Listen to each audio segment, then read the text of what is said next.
जय हिंद। हम बैंकिंग पढ़ना शुरू कर दिए हैं। पिछली वीडियो में हमने पढ़ा था आरबीआई के बारे में, आरबीआई का स्ट्रक्चर हमने देखा था।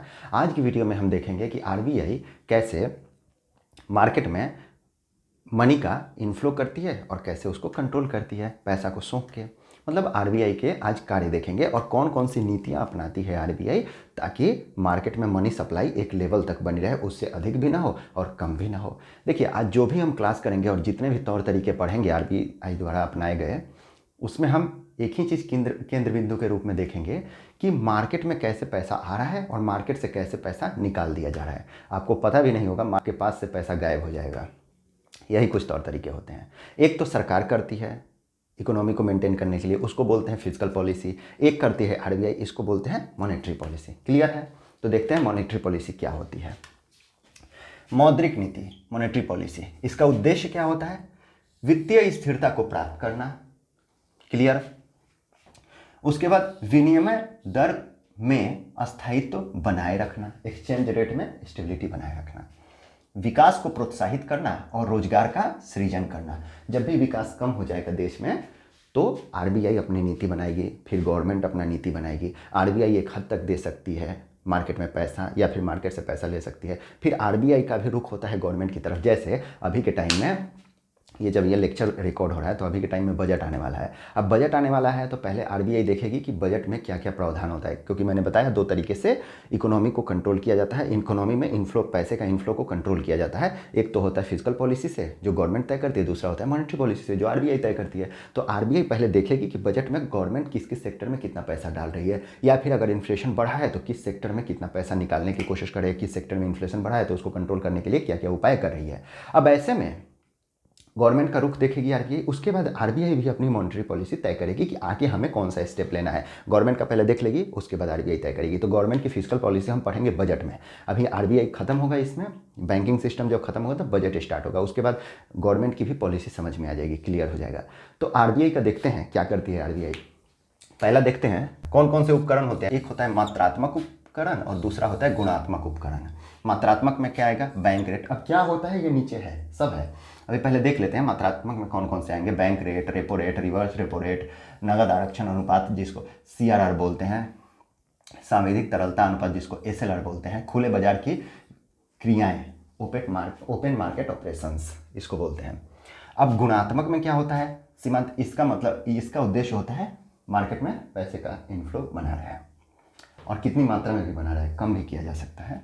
सीमांत आवश्यकता, मार्जिनल रिक्वायरमेंट, साख की राशनिंग ऑफ क्रेडिट और नैतिक प्रभाव। ठीक है। अब इसमें आता है पहला, नकद आरक्षण अनुपात, कैश रिजर्व रेशियो। ये क्या बोला है भाई? सीआरआर पहले देख लेते हैं, उसके बाद मैं समझा दूंगा। सीआरआर क्या होता है? अनुसूचित बैंक जो रजिस्टर्ड हैं, देसी और विदेशी, चाहे वो इंडियन हो या फॉरेन, जो बैंक्स होते हैं जो इंडिया में व्यवसाय करेंगे उनके लिए भी ये लागू होता है। सीआरआर का कॉन्सेप्ट क्या होता है बताऊंगा। कि सकल जमाओं का वह अनुपात है जो उन्हें आरबीआई के पास नकद रखना होता है। आरबीआई के पास नकद रखना होता है और इस पर ब्याज आरबीआई नहीं देगी। ठीक है, क्यों नहीं देगी, क्या करेगी बताऊंगा। रखना होता है, यह 0 से 15% के बीच होना चाहिए और अभी वर्तमान में 4% है। क्लियर? इसमें ब्याज नहीं देना होता है, ब्याज नहीं मिलती है अनुसूचित वाणिज्यिक बैंकों को, आरबीआई नहीं देगी। उसके पास पैसा रखिए लेकिन ब्याज नहीं मिलेगा। उसके बाद दूसरा होता है सांविधिक तरलता अनुपात, एस्यूटरी लिक्विडिटी रेशियो, एसएलआर। सभी अनुसूचित बैंकों जैसे देशी या विदेशी, जैसा इसमें कॉन्सेप्ट है सीआरआर में, वैसा ही एसएलआर में है देशी और विदेशी के मामले में, कि सकल जमा, टोटल आपके पास जितना जमा पड़ा है, ये नहीं कि सीआरआर को माइनस करेंगे, टोटल जितना जमा पड़ा है का वह अनुपात है जिसे उन्हें अपने ही पास, आरबीआई के पास क्या नहीं, अपने ही पास विद्यमान रखना होता है। चाहे वो गोल्ड के फॉर्म में रखें या फिर सरकारी प्रतिभूतियों के फॉर्म में रखें, इस पे उनको ब्याज मिलता है, लेकिन सीआरआर पे ब्याज नहीं मिलता है। तो हम किसी के पास अपना पैसा रखें तो हम यही चाहेंगे ना कि हमें ब्याज मिले। वैसे ही बैंक जब आरबीआई के पास पैसे रखती है तो वो चाहती है ब्याज मिले, लेकिन सीआरआर में ब्याज नहीं मिलता है, तो बैंक चाहती है कि सीआरआर कम से कम बना रहे। और एसएलआर में चूंकि ब्याज मिलता है तो बैंक चाहती है कि ठीक है एसएलआर पे कम ही सही लेकिन ब्याज तो मिल रहा है ना, उसको अपने पास रखेंगे। ये होता क्यों है? देखिए, आरबीआई का क्या उद्देश्य है कि मार्केट में इनफ्लो बना रहे, कैपिटल का, पूंजी का, पैसे का, लिक्विडिटी का इनफ्लो बना रहे और कम भी किया जाए। तो ऐसी कंडीशन के लिए आरबीआई को कुछ तौर तरीके अपनाने पड़ेंगे। तो वो अपनाई सीआरआर और एसएलआर। पहले समझा रहा हूँ, बाद में समझाऊंगा दूसरी। तो सीआरआर और एसएलआर का इनफ्लो बना रहा है। अब आरबीआई बोलती है कि आपके पास जितना भी जमा हो, जैसे 100 करोड़ रुपए हैं तो उसका कुछ हिस्सा हमारे यहाँ रख दीजिए। जैसे अभी के टाइम में 4% है तो 100 करोड़ का 4 करोड़ रुपए आप हमारे यहाँ रखिए आरबीआई के पास। सारे बैंकों से बोलेगी। अब आरबीआई के पास वो जाके पैसा रख देंगे। अब आरबीआई इस पर कोई ब्याज नहीं देगी। दूसरा बोलती है एसएलआर। ये क्या होता है? आपको हमें नहीं देना है, मतलब आरबीआई बोलेगी आपको हमें नहीं देना है, आप अपने पास ही रखिए, इसको गोल्ड के फॉर्म में रखिए, सरकारी प्रतिभूतियों के फॉर्म में रखिए, जिससे आपको ब्याज मिल सके, कुछ कमा सकें। तो बैंक चाहते हैं ठीक है, इतना तो रूल रेगुलेशन है ही, इतना रखेंगे।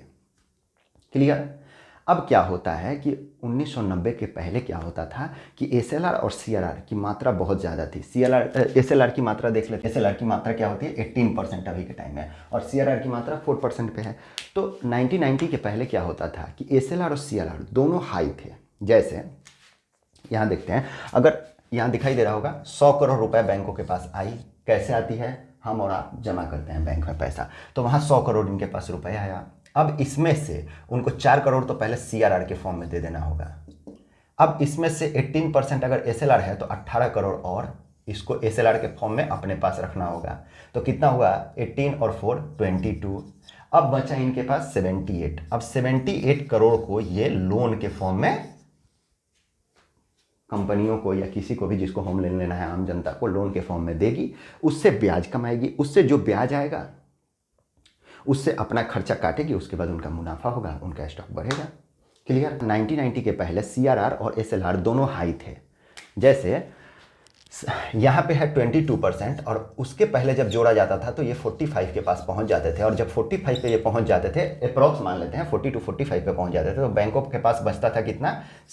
55 to 60% लोन देने के लिए अमाउंट बच जाता था। मतलब 55 to 60 करोड़ पैसे बच जाते थे जो जनता के पास लोन के रूप में देगी वो। अब जब उसके पास इतना ही पैसा बचा है तो बैंक को क्या करना है? मुनाफा भी कमाना है और उनका शेयरिंग भी बढ़ना चाहिए। उनका मतलब ज़्यादा से ज़्यादा बैंक अपने तरफ ग्राहकों को आकर्षित करती है क्योंकि उनका मुनाफा हो। तो बैंक क्या करेगी? जब इतना ही कम रुपया बचा, क्योंकि 100 करोड़ आया था लेकिन 100 करोड़ में उसको 60 ही 70%, अब इस 100 करोड़ में जनता को भी ब्याज देना है क्योंकि उनका पैसा ये रख रही है, और 50 से 60 करोड़ को लोन पे देना है। अब इसको जब लोन पे देगी तो यहाँ से ये इंटरेस्ट कमाएगी, और यहाँ इंटरेस्ट देना है तो ये इंटरेस्ट बहुत कम होगा इस इंटरेस्ट से। I1 लिख लेते हैं, इसको I2 लिख लेते हैं, तो I2 से I1 बहुत कम होगा। तो ये जो सेकेंड इंटरेस्ट था जिसको रखने के बाद, सीआरआर और एसएलआर रखने के बाद, बैंक वो जो जनता को लोन अमाउंट प्रोवाइड करा रही थी वो क्या था? बहुत कम बचता था। तो जब कम बचता था तो हाई रेट पे लोन मिलते थे। आज के टाइम होम लोन आपको अगर 8 से 9% पे मिल रहे हैं तो उस टाइम होम लोन 15 या 16% पे मिलते थे। हाई रेट पे लोन मिलता था। जब हाई रेट पे लोन मिलेगा तो क्या होगा? लोग कम लोन लेंगे। हाई रेट पे लोन तो मिलेगा लेकिन लोग कम लोन लेने जाएंगे। जब कम लोन लेने जाएंगे तो इन्फ्लेशन कम होगा, इकोनॉमिक ग्रोथ कम होगी। क्योंकि अगर 15% पे आपको होम लोन मिल रहा है तो अगर 10 लोगों को होम लोन लेना है लेकिन 15% ब्याज दर देख के लोग होम लोन कम लेंगे। 10 लोगों में हो सकता है 4 ही 5 लोग होम लेने जाएं। लेकिन अगर ये होम लोन 8% पे आ जाता तो हो सकता है 10 या 12 लोग भी और 2 लोग जोड़ जाएंगे होम लोन लेने के लिए। तो जितना होम लोन लेंगे उतना होम बनेगा, कंस्ट्रक्शन एक्टिविटी चालू हो जाएंगी। कहने का मतलब है कि 1990 के बाद आरबीआई ने एसएलआर और सीआरआर को घटाना शुरू किया और घटा के रख दिया।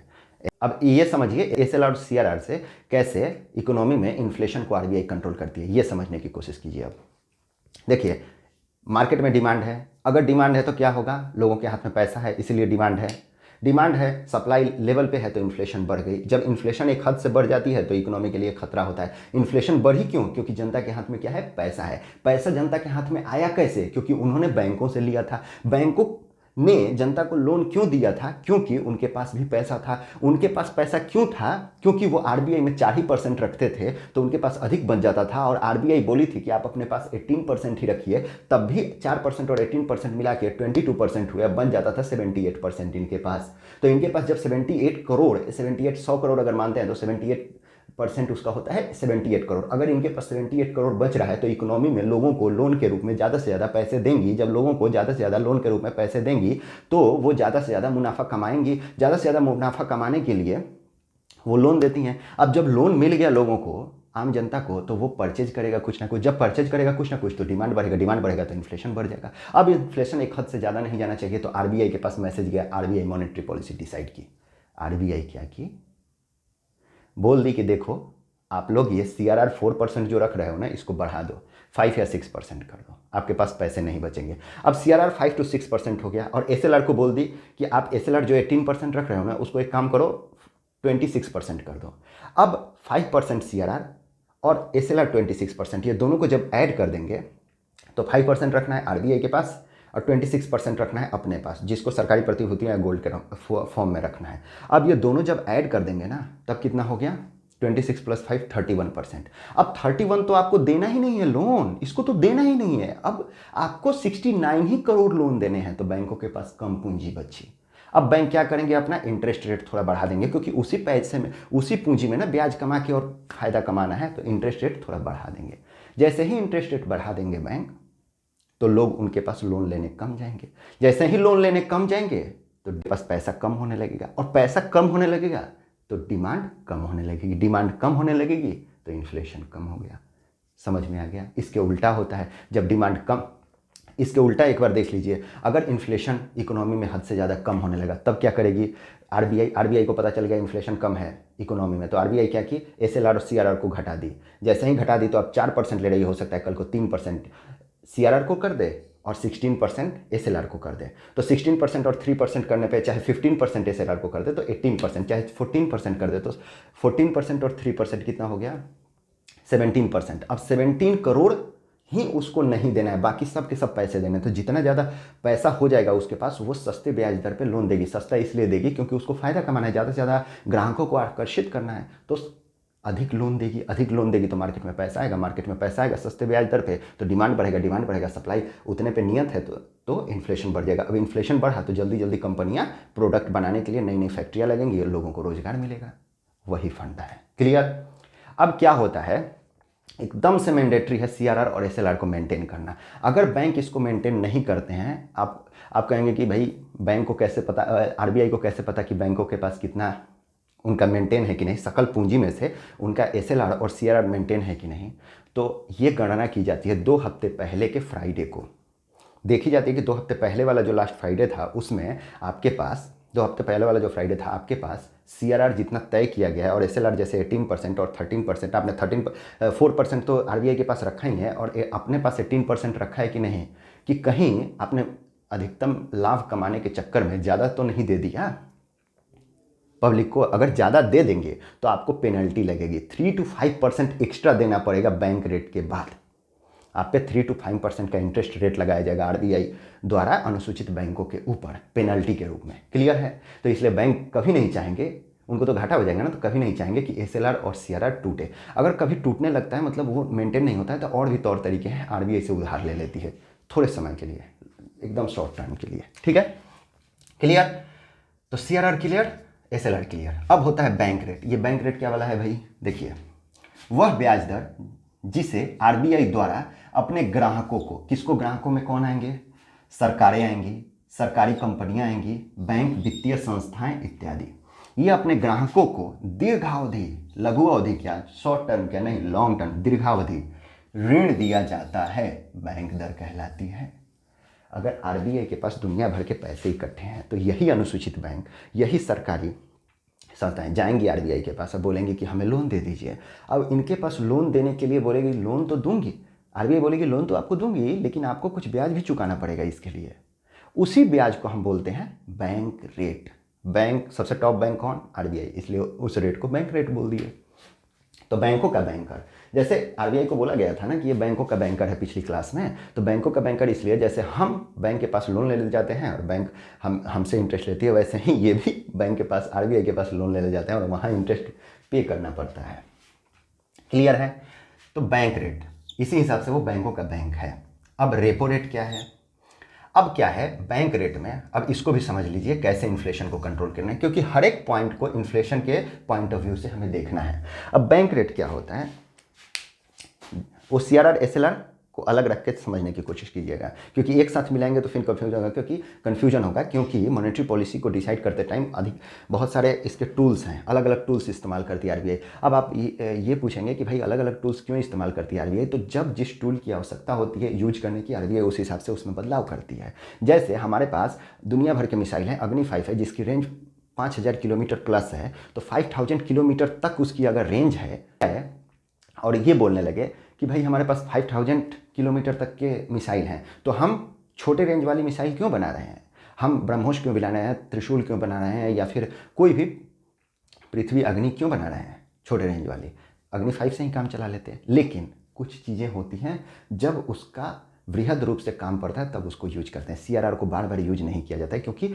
बैंक आरबीआई को ये भी तो देखना है ना कि सीआरआर कहीं बार बार बढ़ा रहे हैं घटा रहे हैं तो इन्वेस्टर आएंगे कि नहीं इकोनॉमी में, उनको भी तो देख के प्लान बनाना है ना, क्योंकि आफ्टर ऑल हमें डेवलपमेंट करनी है ना, कंट्री की रोजगार सृजन करने हैं ना। तो वैसे ही जैसे अग्नि 5 का बार बार यूज नहीं कर सकते, वो रखा गया है समय के लिए, और छोटे मिसाइल को बना के रखते हैं क्योंकि इसका यूज कर लें ये किफ़ायती भी होगा और ये ठीक टारगेट को हिट करेगा जहाँ पे हमें ज़रूरत है। बड़ी चीज़ों से हमेशा नहीं होता है। वैसे ही छोटे छोटे और फंडे होते हैं जिससे आरबीआई मार्केट में इन्फ्लेशन कंट्रोल करती है। जरूरी नहीं है कि सीआरआर और एसआरआर को बार बार यूज करे, छोटे ही फंडे को यूज कर लेते हैं कई बार, या फिर बड़े फंडे को। ऐसा नहीं है कि बैंक रेट छोटा फंडा है, मतलब मैं समझाने के लिए बता दिया। तो बैंक रेट होता क्यों है, होता क्या है, देखिए जनता के पास पैसा आया तो उसने डिमांड किया तो इन्फ्लेशन बढ़ी।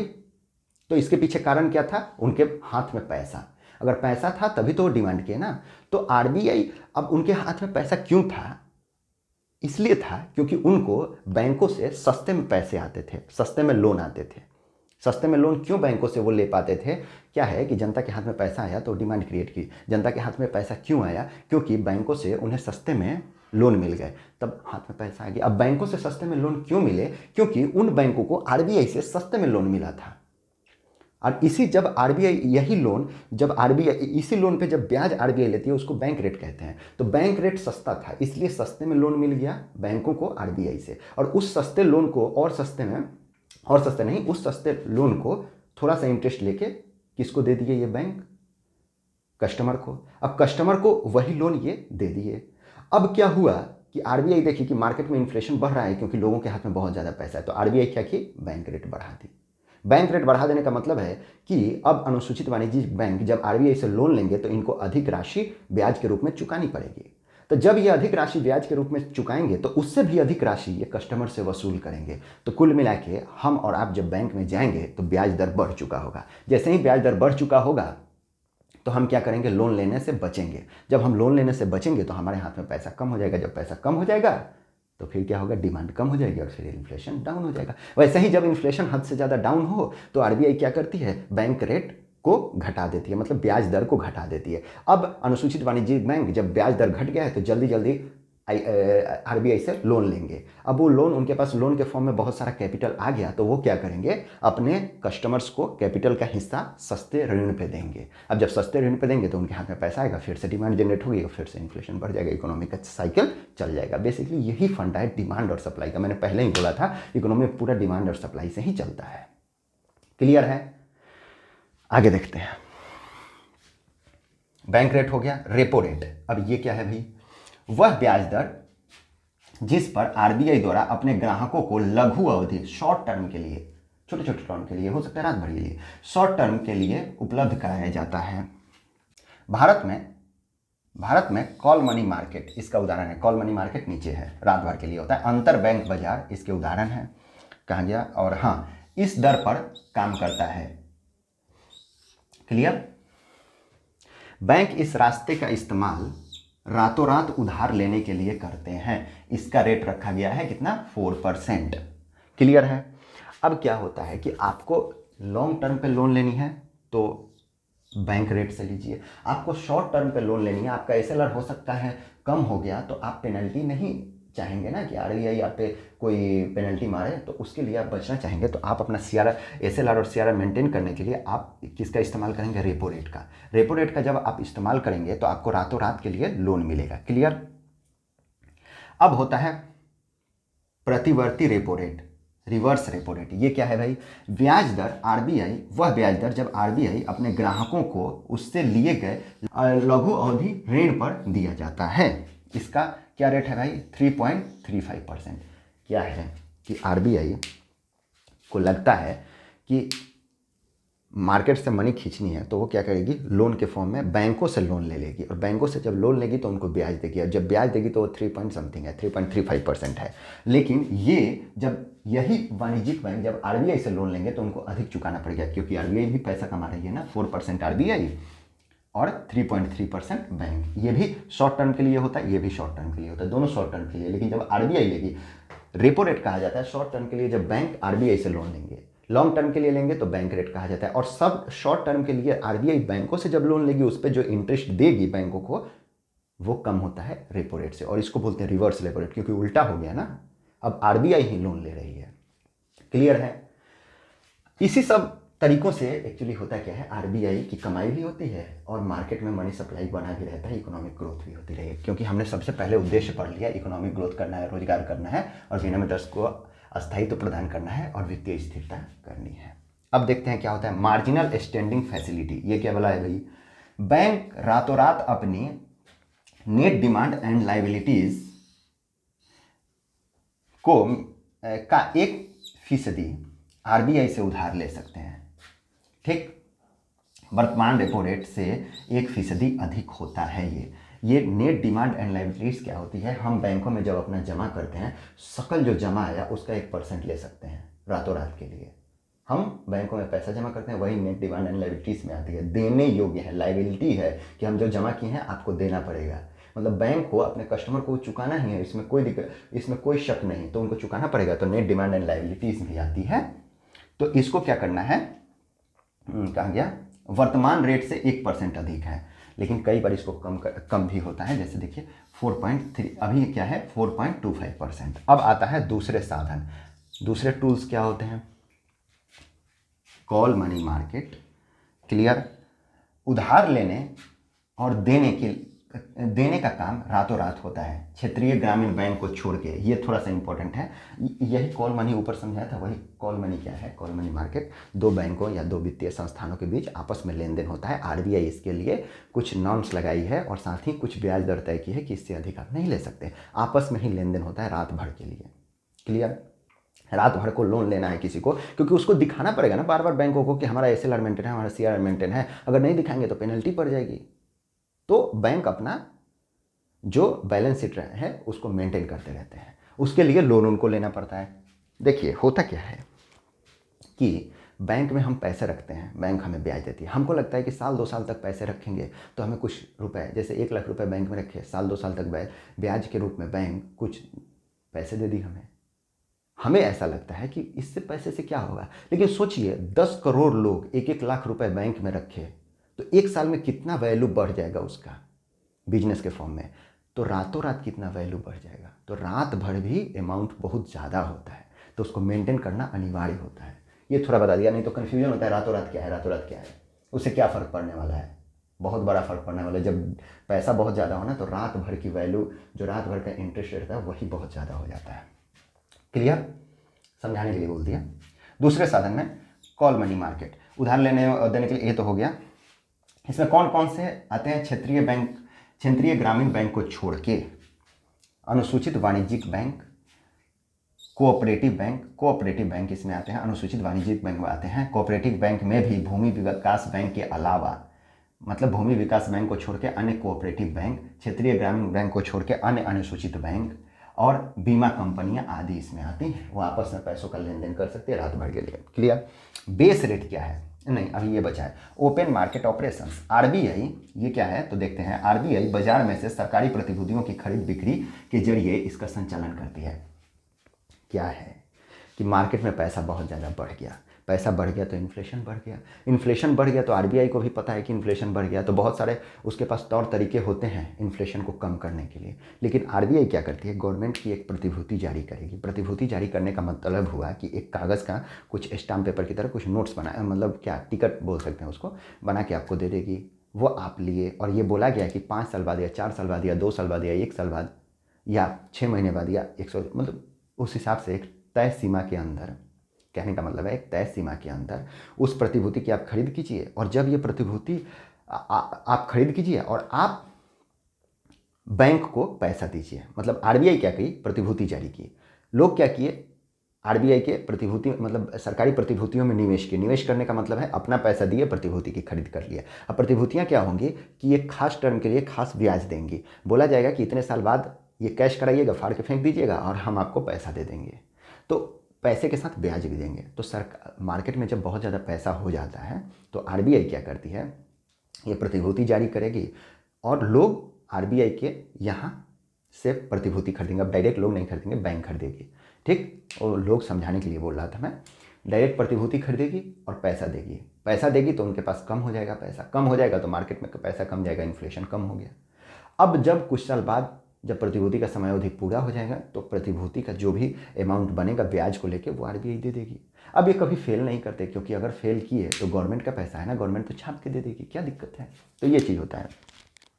बेस दर वह ब्याज दर है जिसके नीचे अनुसूचित व्यवसायिक बैंक अपने ग्राहकों को कोई ऋण नहीं देंगे। ये अभी के लिए डिसाइड किया गया 7.30% से लेके 8.80%।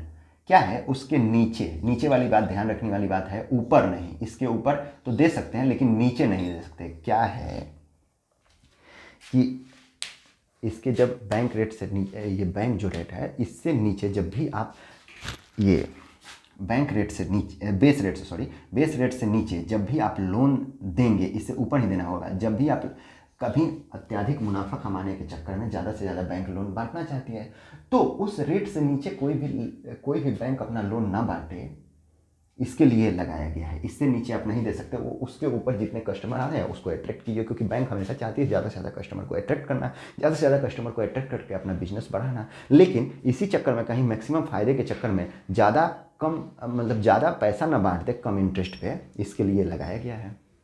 इसका कारण क्या होता है कि अगर ज़्यादा से ज़्यादा मनी अगर बैंक दे देंगे लोन के फॉर्म में, कल को अगर वो मनी वापस नहीं हुई तो, जिसको एनपीए बोलते हैं, अगर एनपीए हो गया तो वो ना बैंक सिर्फ डूबेंगे बल्कि इकोनॉमी के को भी डेंट मारेंगे, वहाँ भी खतरा है।